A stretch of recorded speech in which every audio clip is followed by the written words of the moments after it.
As a citizenry, we should constantly be checking our prisons. That's our responsibility. And we can do that more acutely if we have publicly run prisons. We monitor prison conditions, the publicly run prison conditions, and we are successful in our monitoring at times because we have access to lots of information. We use the Freedom of Information Act on a regular basis. We form really good relationships with prison staff. We're able to use diplomacy often to communicate with prison staff.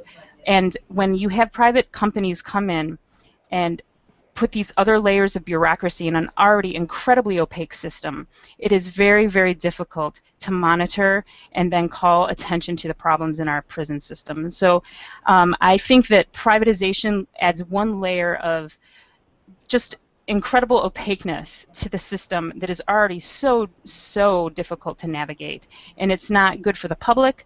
It's not good for our taxpayers to not be able to have actual information about what happens behind our caged walls in the United States. The basic deal here is that we're talking about private corporations. And so even though they're doing the job of the government with your tax money, they're not subject to the same transparency, public records requirements that state and federal laws apply to government entities. They can skirt around that.